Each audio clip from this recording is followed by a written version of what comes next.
हरे राम राम राम हरे हरे, हरे कृष्ण कृष्ण कृष्ण हरे हरे.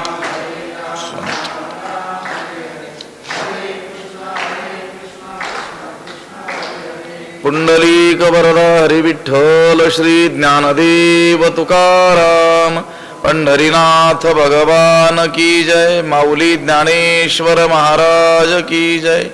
जगद्गुरु तुकाराम महाराज की जय. रागद्वेष वियुक्तैस्तु विषयानिन्द्रियैश्चरन् आत्मवश्यैर्विधेयात्मा प्रसादमधिगच्छति. नमामि सद्गुरुं शान्तं सच्चिदानन्दविग्रहं पूर्णब्रह्मपरानन्दमीशमालन्दिवल्लभम्.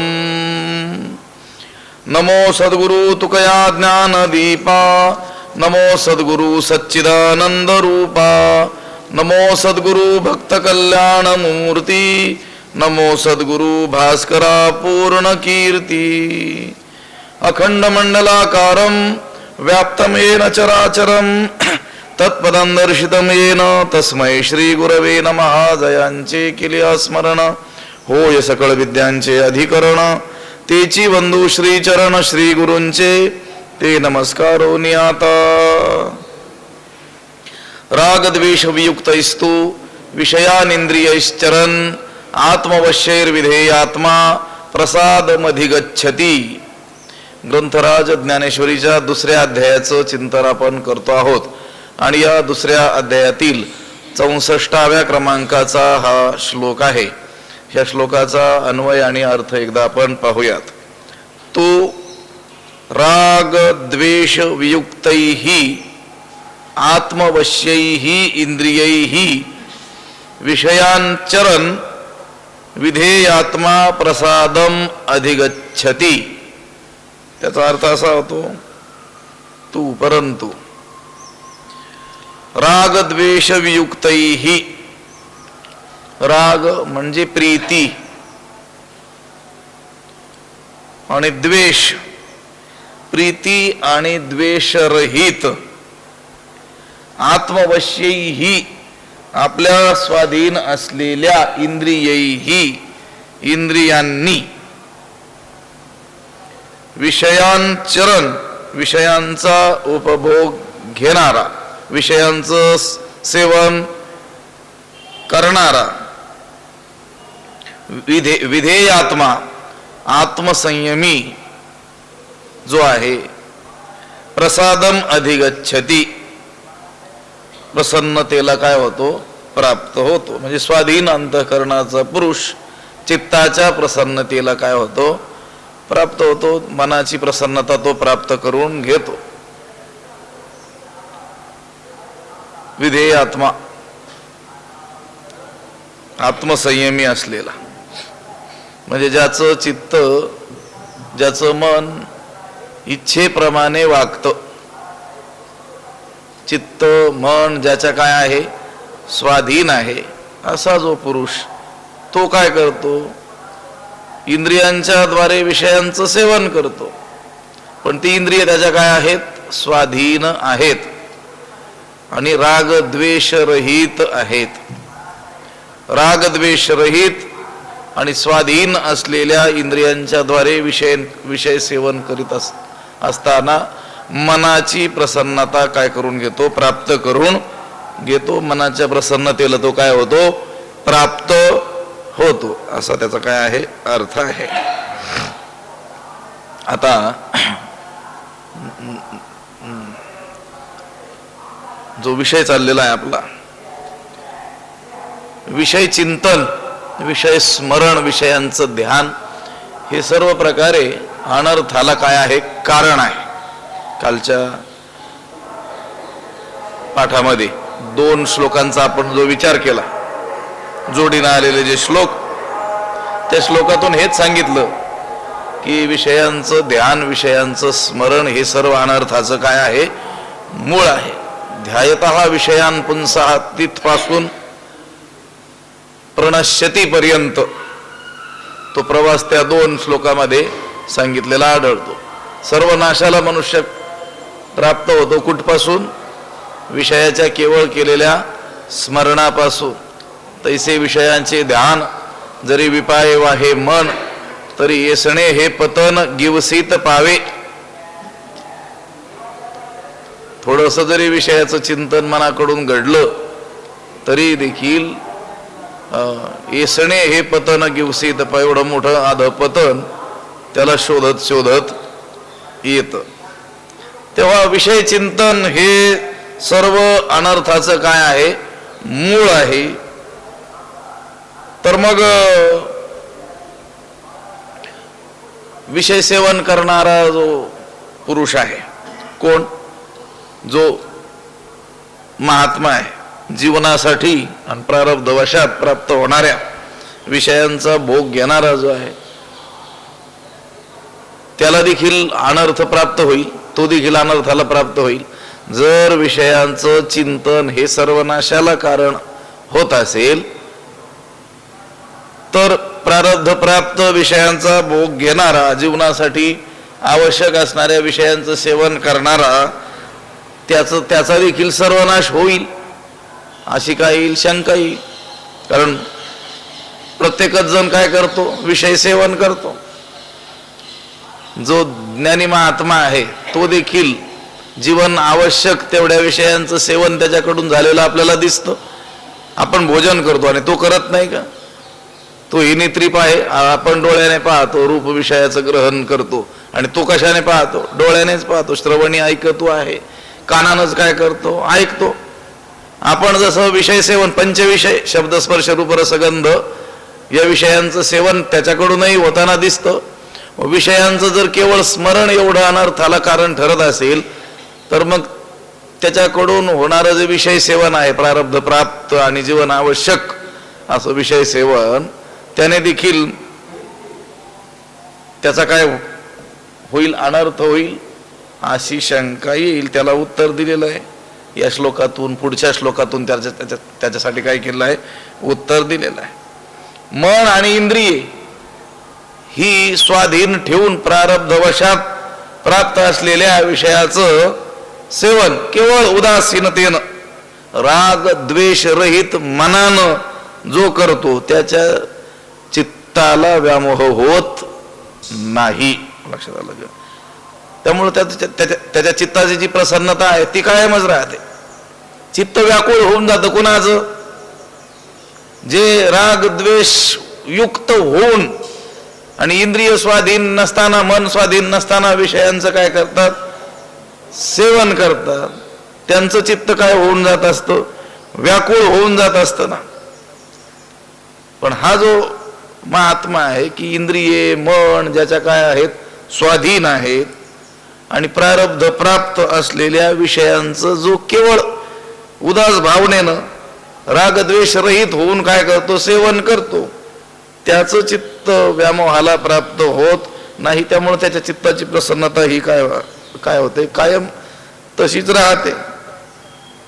त्याची बुद्धी देखील स्वस्वरूपाच्या ठिकाणी स्थिर होते आणि त्याला प्रज्ञास्थैर्य लाभतं. तो कृतकृत्य होतो. विषय सेवन दोन्हीकडे सारखं दिसत असलं तरी देखील एकीकडं मन आणि इंद्रिये स्वाधीन ठेवून रागद्वेष रहित होऊन उदासीनतेनं प्रारब्ध प्राप्त अत्यावश्यक विषयांचं सेवन दिसतं, आणि दुसरीकडे मन आणि इंद्रिय स्वाधीन नसताना रागद्वेष युक्त होऊन त्या विषयांच्या ठिकाणी सुखबुद्धीनं सेवन झालेलं दिसतं. त्यामुळं या अज्ञानाने केलेले विषय सेवनानं त्याच्या चित्ताची व्याकुळता वाढते. त्याचं चित्त प्रसन्नतेला प्राप्त होत नाही. प्रज्ञास्थैर्य बुद्धिस्थैर्य त्याला लाभत नाही. पण इथं ज्याचं वर्णन चाललं ज्या स्थितप्रज्ञ पुरुषाचं, तो मात्र त्याचं चित्त हे त्याच्या इच्छेप्रमाणे वागणार आहे. इंद्रिये कशी आहेत? स्वाधीन आहेत, आणि राग द्वेष रहित होऊन त्या स्वाधीन असलेल्या इंद्रियांच्या द्वारे तो काय करतो? त्या विषयांचं सेवन करतो. त्यामुळे त्याच्या मनाची प्रसन्नताही कायम राहते. प्रसादम अधिगच्छति, प्रसन्नतेला तो काय होतो? प्राप्त होतो. मनोनी विषय हे आघवे सर्वथा मनवनी सांडावे मग राग द्वेष स्वभावे नाशतील. मनवणी हे आघवे विषय मनवनी सर्वथा सांडावे मग राग द्वेष स्वभावे नाशतील. म्हणवणी म्हणून हे आघवे विषय हे सर्व विषय मनवनी मनातून सर्वथा सांडावे पूर्णपणे काढून टाकावेत मनापासून टाकून द्यावेत. म्हणून हे सर्व विषय सर्व प्रकारांनी मनापासून टाकून द्यावेत. मग काय होईल? मग राग द्वेष स्वभावे नाशतील. मग राग द्वेष, राग म्हणजे प्रीती, द्वेष म्हणजे अप्रीती, हे आपोआप काय होतील? नष्ट होतील. जोपर्यंत विषय हे मनात आहेत, मनानं विषयांचं स्मरण होत आहे, तोपर्यंत राग द्वेष नष्ट होणार नाहीत. हे विषय आगवे आगवे विषय सर्व विषय आणि सर्वथा सांडावे. हे बघा, आघवे विषय म्हणजे सगळे विषय आणि सांडावे कसे? सर्वथा सांडावे. सर्व विषय सर्व प्रकारे मनापासून काय करावे? टाकून द्यावेत. तेव्हा काय होतील? हे रागद्वेष स्वभावे नाशतील. रागद्वेष हे नष्ट होतील. स्वभावे सहजच आपोआप काय होतील? ते नष्ट होतील. म्हणून हे आघवे, म्हणून विषय हे आघवे मनवनी सर्वथा मनवनी सांडावे मनापासून मनातून.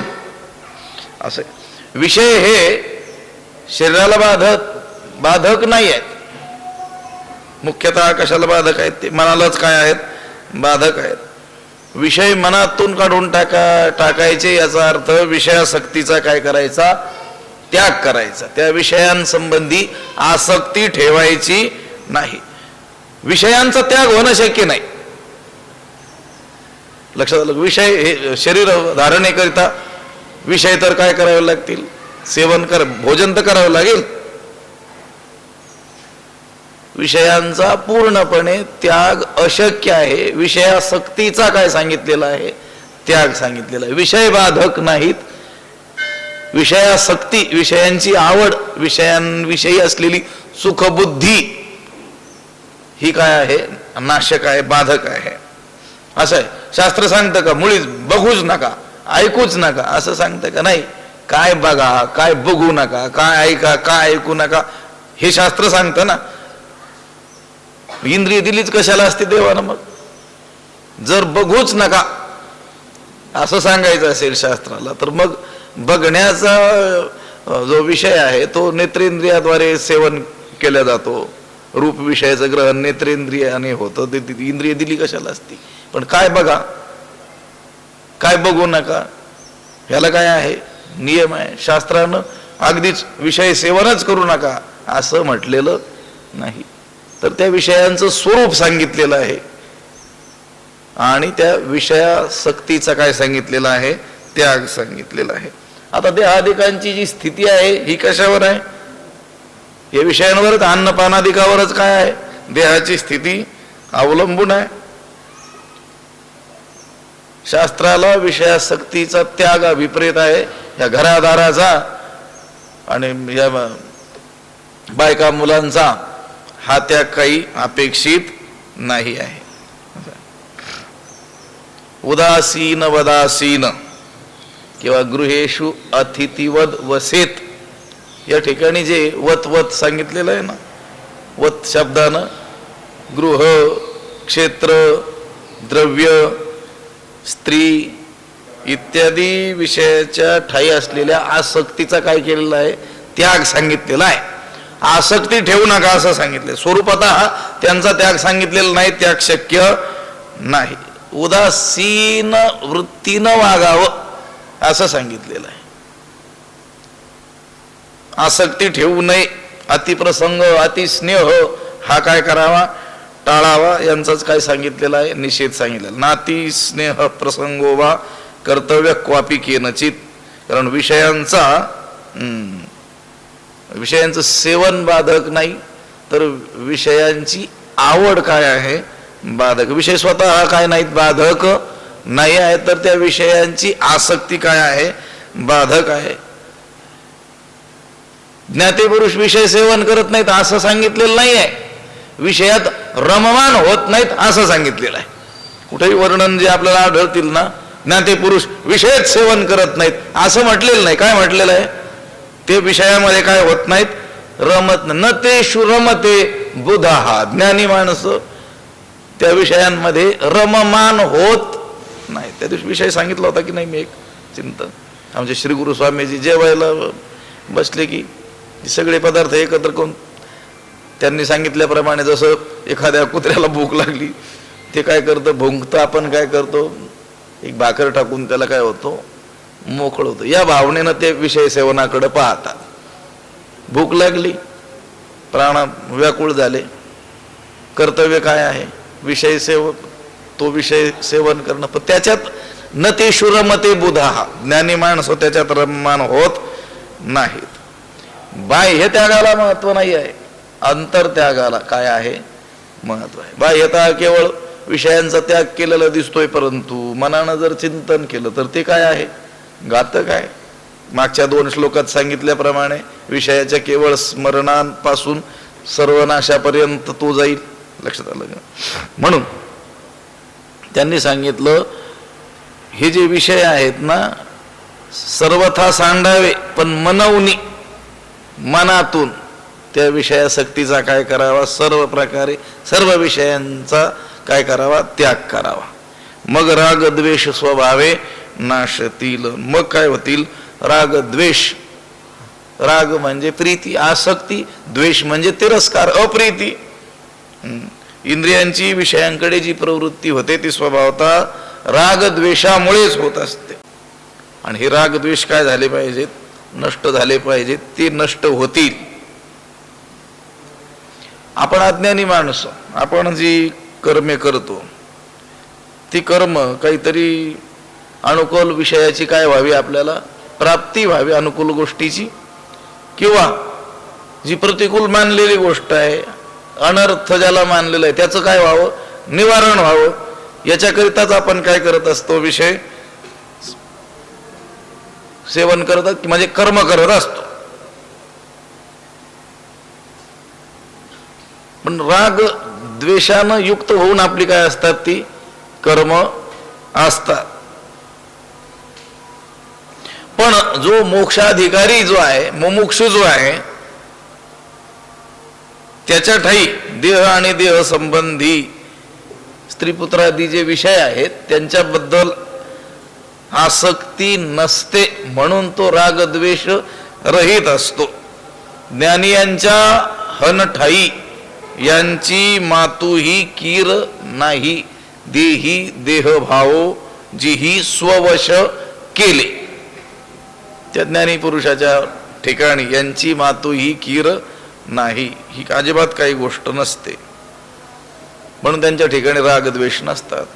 तैसे रागद्वेष जरी निमाले तरी ब्रह्मीचे स्वराज्य आले, मग तो भोगी सुखापुले आपणची. त्याच्या ठिकाणी ब्रह्माचं स्वराज्य, तो आनंदाला प्राप्त झालेला असतो. कशामुळे? राग द्वेष नष्ट झालेले असल्यामुळे. तैसे राग द्वेष जरी निमाले तरी ब्रह्मीचे स्वराज्य आले, मग तो भोगी सुख आपुले आपणच. आपल्या आत्मसुखाचा आपणच काय करतो, उपभोग घेतो. कारण त्याच्या ठिकाणचे राग द्वेष काय झालेले असतात, नष्ट झालेले असतात. ते राग द्वेष नष्ट होतील, सहजच नष्ट होतील. पण कधी? हे सर्व विषय मनापासून सर्व प्रकारे त्यागल्या जातील त्यावेळेस. मनोनी विषय हे आगवे, सर्वथा मनोनी सांडावे, मग राग द्वेष स्वभावे नाशतील. पार्था आणि कही एक, जरी नाशले राग द्वेष तरी इंद्रियाविषयी बाधक रमता नाही. पार्था आणि कही एक, जरी राग द्वेष नाशले तरी इंद्रियाविषयी रमता बाधक नाही. पार्था हे अर्जुना, आणि कही एक, आणखी एक असा आहे की जरी रागद्वेष नाशले, लक्षात आलं का, जर हे रागद्वेष काय झाले, नष्ट झाले, तरी इंद्रियाविषयी रमता बाधक नाही. तर इंद्रिये विषयांच्या ठिकाणी रममाण झाली असता बाधा होत नाही. इंद्रिये विषयांच्या ठिकाणी रममाण झाली असता बाधा होत नाही. पण कधी? ज्यावेळेस हे रागद्वेष नाहीसे होतील त्यावेळेस. पार्था आणि काही एक जरी नाशले रागद्वेष, जर हे रागद्वेष काय होतील? नष्ट होतील. आणि त्यानंतर हे इंद्रिय विषयांच्या ठिकाणी काय होतील? रममाण होतील. तरी देखील बाधा होणार नाही. बाधा म्हणजे दोष, अडथळा, बंध निर्माण होणार नाही, अडथळा होणार नाही, काही दोष लागणार नाही. इंद्रिय विषयांच्या ठाई रममाण होऊनही दोष लागणार नाही जर रागद्वेष काय होतील? नष्ट होतील तर. असा आहे इंद्रियांचा आणि विषयांचा जो संबंध आहे तो बाधक नाही आहे. तर त्यामध्ये असलेले रागद्वेष हे काय आहेत? बाधक आहेत. मनुष्य झोपेत लोळतो, बडबडतो, पण त्या क्रियेबद्दल त्याला कोणी जबाबदार धरतो का? नाही. झोपेत बडबडला, झोपेत काय झाला? बरं. त्याप्रमाणे ह्या पुरुषाच्या ज्या सर्व क्रिया आहेत त्या अहंकार रहित आहेत, संकल्प रहित आहेत, रागद्वेष रहित आहेत. त्यामुळं तो कर्मपाशांनी बांधला जात नाही.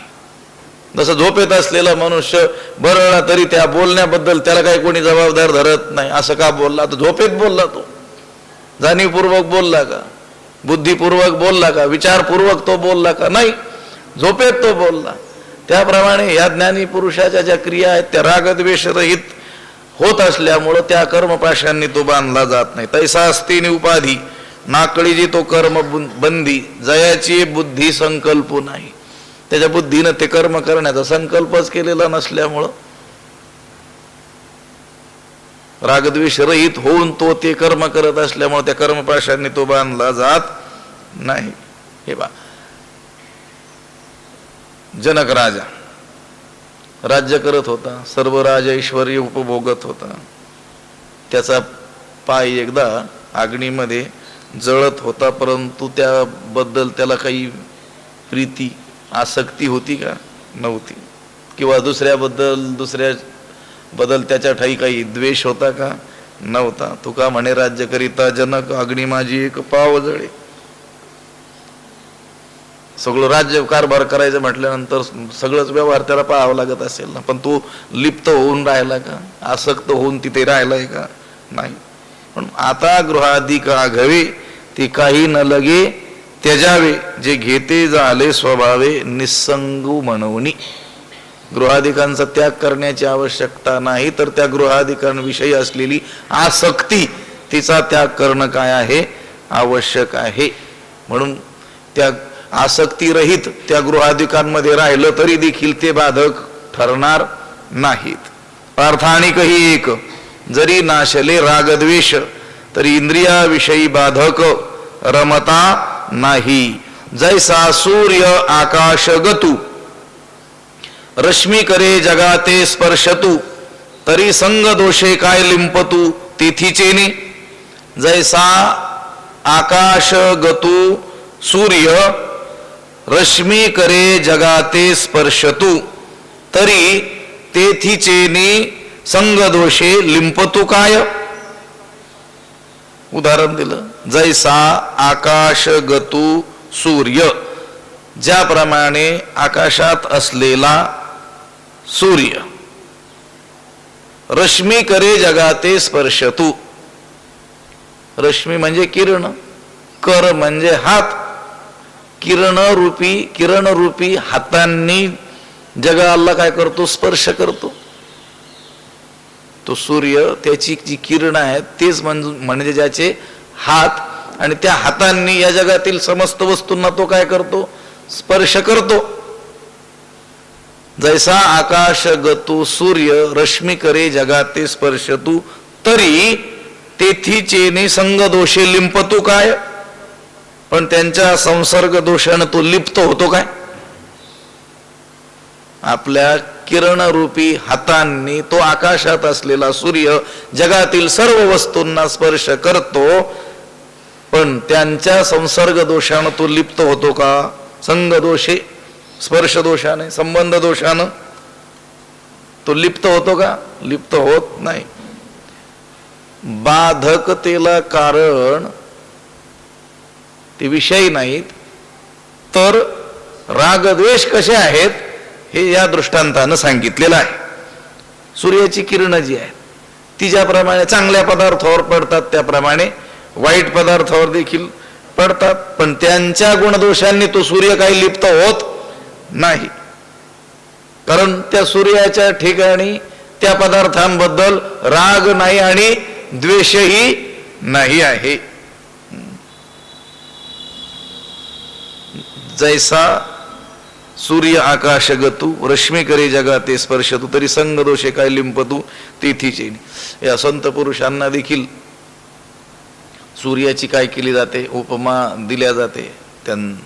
ते निसंग कसे आहेत हे सांगत असताना ते अलिप्त कसे आहेत, सर्व कर्म करूनही अलिप्त कसे आहेत, सर्व विषय सेवन करूनही त्यातून ते अलिप्त कसे आहेत हे सांगत असताना तुकाराम महाराजांनाही म्हणतात की नाही, सूर्याची या परी तुका लोकी क्रीडा करी. जेवढे काही संत पुरुष होऊन गेले असतील त्यांनी आपापला व्यापार केलेला आढळतो ना. गृहस्थ धर्माचंही काय केलेलं आहे, पालन केलेलं आढळतं. वर्णाश्रमानुसार विहित आपल्या वाट्याला आलेलं जे कर्म आहे ते देखील निष्ठेनं केलेलं आढळतं. जगाशी सर्व व्यवहार केलेला आढळतो, पण त्या कर्मानं ते लिप्त झालेले आहेत का? नाही.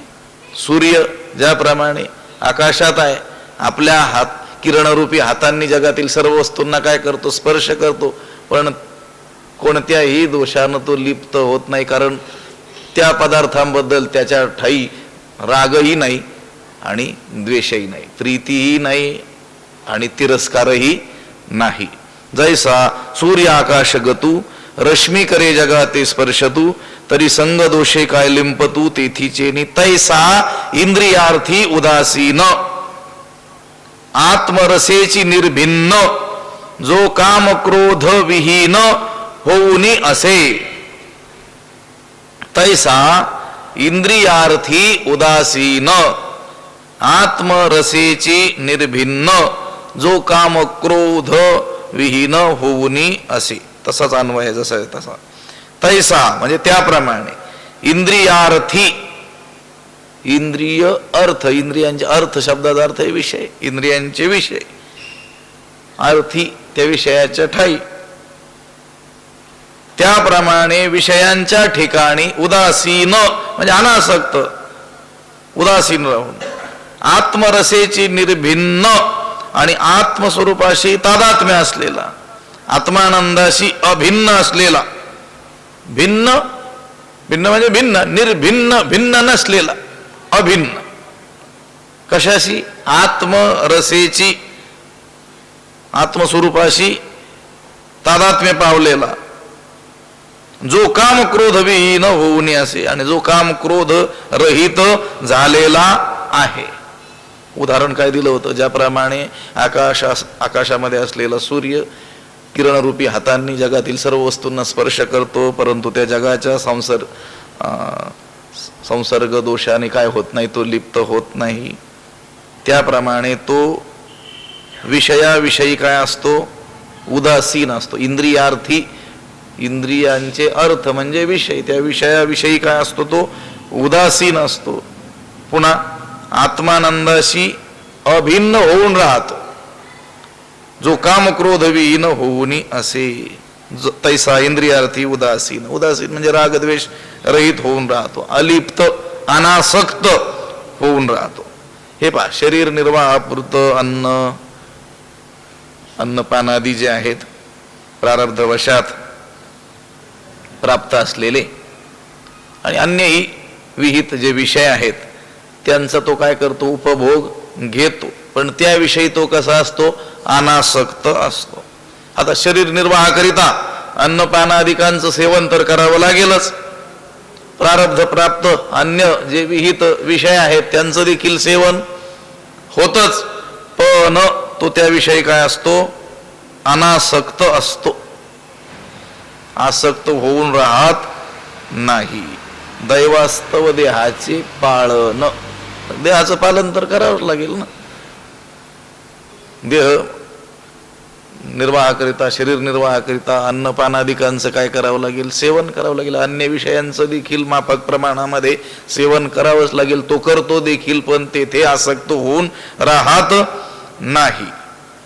दैवास्तव देहाचे पाळन ऐसा निश्चयो परिपूर्ण, जो चिंतीना देह भरणाधिकाची तो चिंता करत नाही. प्रारब्ध प्राप्त विषय समोर आला, अत्यावश्यक असेल त्या विषयाचं काय घडतं? त्याच्याकडून सेवनही घडतं, पण तेथे लिप्त होऊन राहत नाही. अनासक्त तो राहतो. ठेविले अनंते तैसेची राहावे, चित्ती असो द्यावे समाधान. त्याच्या ठिकाणची विषय वासना ही संपूर्णतः काय झालेली असते? नष्ट झालेली असते.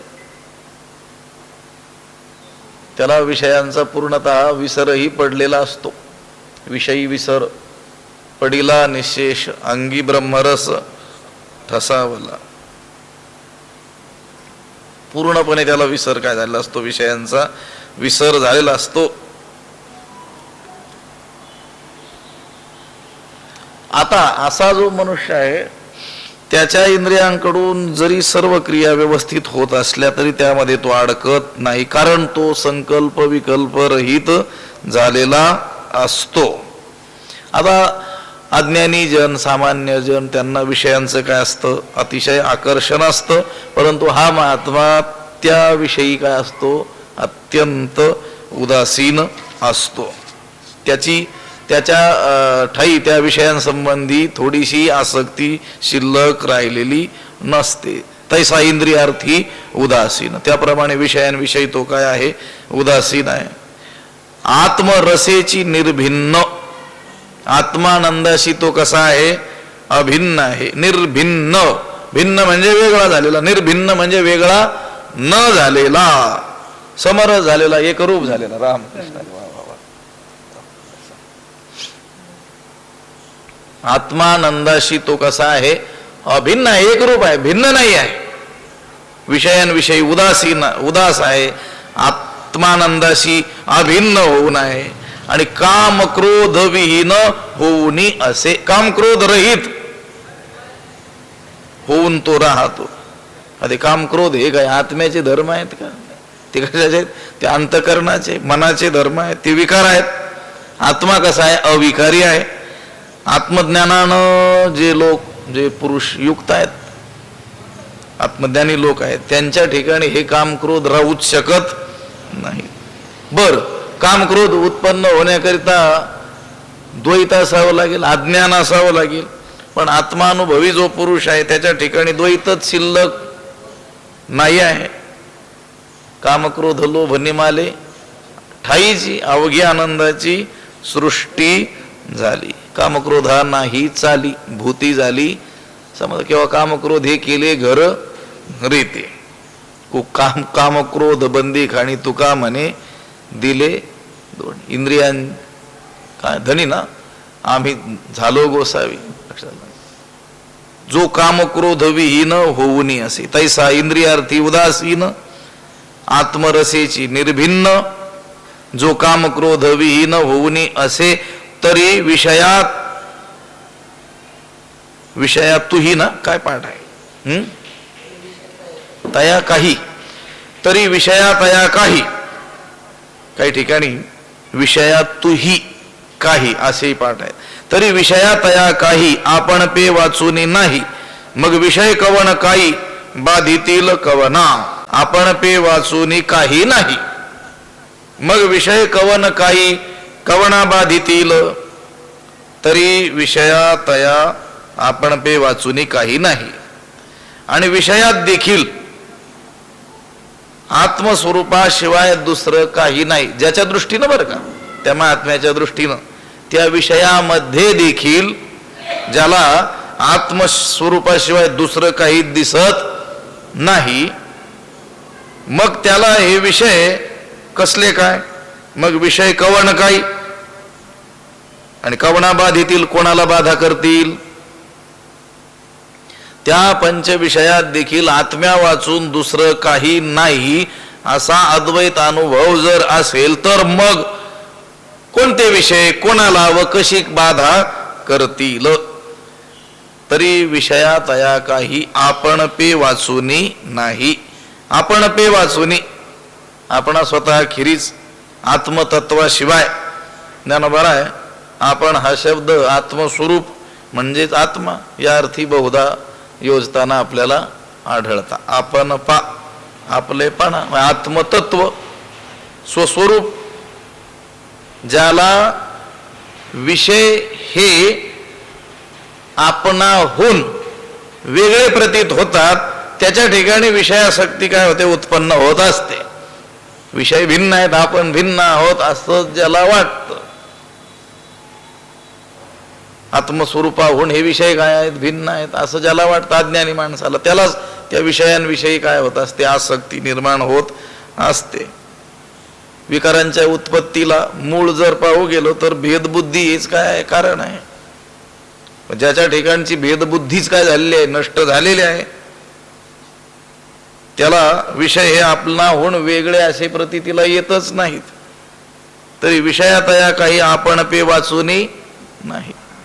हे पहा,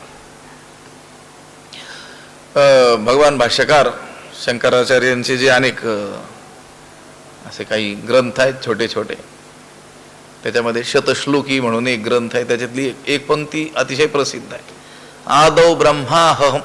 आदौ ब्रह्माहमस्मि इत्यनुभव उदिती खलविदम ब्रह्म पश्चात. त्या साधकाला ज्ञान होत असताना अगोदर मी ब्रह्म आहे असा अनुभव येतो. आदौ ब्रह्माहमस्मि इति अनुभव उदिते, अगोदर मी ब्रह्मरूप आहे असा अनुभव येतो. खलविदम ब्रह्म पश्चात, आणि उत्तर क्षणालाच हे सगळंच काय आहे, ब्रह्मरूप आहे असा काय येतो, अनुभव येतो. म्हणतात की नाही अहम ब्रह्मास्मी. मग ठीक आहे, तू ब्रह्म आहे, मग बाकीची कोण आहेत. ब्रह्म केवढं आहे, बृहत्वात व्यापकत्वात ब्रह्म. जर तुला तू ब्रह्म आहेस असा अनुभव असेल, याचाच अर्थ तुला दुसरं कोणी प्रतीतीलाच येऊ नये. कारण ब्रह्माशिवाय दुसरं काही नेह नाना असती किंचन, यह किंचन नाना न असती. त्या परमात्म्याशिवाय येथे दुसरं थोडस सुद्धा काही दुसरं वेगळं नाही आहे. सगळीकडे कोण आहे, परमात्माच परमात्मा. आणि तो परमात्मा तू आहेस असा अनुभव असेल तर तुला दुसरं काही प्रतीतीला येऊच नाही आणि येतच नाही. दुसरं काहीच प्रतीतीला येत नाही. मग ते विषय सुद्धा आपल्याहून वेगळे आहेत अशी प्रतीती येतच नाही.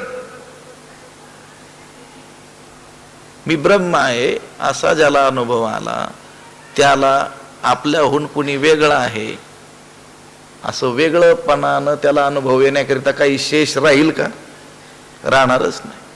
मग विषय तरी त्याला आपल्याहून वेगळे कसे काय प्रतीतीला येतील, येणारच नाहीत. तरी विषयात तया काही आपण पे वाचुनी नाही. मग विषय कवन काही बाधितील कवना. तर मग कोणते विषय कोणाला व कशी बाधा करतील. जरी उदकी उदक बुडीजे का अग्नी आगी पोळीजे तरी विषय संगे आपलविजे परिपूर्ण तो. जरी उदकी बुडीजे का अग्नी आगी पोळीजे तरी तो परिपूर्ण विषय संगे आपलविजे. जरी उदकी बुडीजे, जर पाणी पाण्यात बुडेल का अग्नी आगी पोळीजे, किंवा अग्नीनेच काय होईल, पोळील, पोळल्या जाईल, भाजेल, तरी तो परिपूर्ण, तरच तो पूर्ण अवस्थेला पोचलेला पुरुष जो आहे विषय संज्ञा आपलं विजय विषयांच्या संगतीनं काय होईल, लिप्त होईल. तो परिपूर्ण असलेला विषयांच्या संगतीनं तेव्हाच लिप्त होईल जेव्हा हे असं घडेल. काय घडेल? पाणी पाण्यातच जेव्हा जर बुडेल, अग्नीनेच आग पोळल्या जाईल, हे शक्य आहे का? पाण्यात बुडेल, दुसरा बुडेल. पाणीच पाण्यात कसं बुडेल? अग्नीनं पोळलं जाईल, जाळलं जाईल. कुणाला? दुसऱ्या कुणालाही. अग्नीच अग्नीला कसं काय पोळेल? पोळू शकणार नाही. पोळण्याचं काम कोणाचं आहे? अग्नीच आहे. अग्नीहून भिन्न जर कोणी असेल तर त्याला तो अग्नी पोळेल. पाण्याहून वेगळा कोणी दुसरा असेल, दुसरा पदार्थ, त्या पदार्थाला काय करेल? ते पाणी पाण्यामध्ये बुडवेल. पाणीच पाण्याला कसं काय बुडवेल? अग्नीच अग्नीला कसे काय पोळेल? यातून काय सांगायचंय? तो जो आत्मानुभवी पुरुष आहे त्याला मीच सर्वत्र आहे असा जो बोध झालेला आहे, विषय देखील आपल्याहून भिन्न नाहीत असा त्याचा काय आहे? अनुभव आहे. मग ते विषय त्याला कसं काय बाधा निर्माण करतील? बाधा कोण निर्माण करील? जी वस्तू आपल्याहून भिन्न आहे. भीती कुणापासून? आपल्याहून भिन्न. द्वितीयाद वै भयम भवती. दुसरं कोणी असेल तर काय आहे? भीती आहे. आपल्याला कधी भीती आहे का? आपल्यापासूनच आपल्याला काही धोका आहे का? काही भय आहे का? नाही आहे. मग त्याचा बोध जर एवढ्या उच्च अवस्थेला पोहोचलेला असेल, त्याला आपल्याहून कोणी वेगळं प्रतीतीलाच येत नसेल, विषय देखील आत्मस्वरूपाहून वेगळे नाहीतच असा त्याचा बोध असेल, तर ते विषय त्याला कसे काय बाधा निर्माण करतील? म्हटले करतील, पण कधी हे असं घडेल तर? म्हणजे होऊच शकणार नाही. जरी उदकी उदक बुडीजे का अग्नी आगी पोळीजे, तरी विषय संज्ञा आपलं विजय परिपूर्ण होतो. जर पाणी पाण्यात बुडालं किंवा अग्नीला पोळलं तर ब्रह्मस्वरूपाने सर्वत्र भरलेला तो जो स्थितप्रज्ञ आहे, तोच या परिच्छिन्न विषयांच्या संबंधानं काय होईल? म्हणले आपला विजय चौकडून पूर्ण भरला जाईल. हे विषय त्याला काय करतील? बाधा निर्माण करतील. असं होऊच शकत नाही. ऐसा आपणची केवळू होऊने असे निखळू, तयाची प्रज्ञा अचळू निभ्रांत मानी. ऐसा केवळ निखळ आपणची होऊने असे, तयाची प्रज्ञा अचळू निभ्रांत मानी.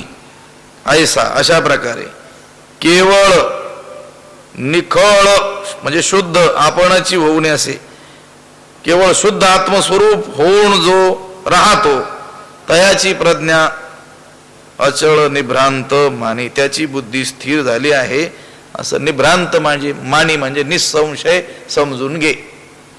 त्याची प्रज्ञा काय झालेली आहे? स्थिर झालेली आहे असं तू समजून घे. यात कोणत्याही प्रकारचा संशय बाळगू नकोस. ऐसा आपणची केवळ, आपणची म्हणजे आत्मरूप. देहाच्या दृष्टीनं आत्मा ही सापेक्ष कल्पना आहे. ज्ञानेश्वर महाराज आपण हा शब्द आत्मा या अर्थी वापरतात. लक्षात आलं? ऐसा आपणची केवळ होऊन असे निखळ. आत्मस्वरूपानच जो सर्वत्र परिपूर्ण भरलेला आहे असा ज्याचा काय झालेला आहे?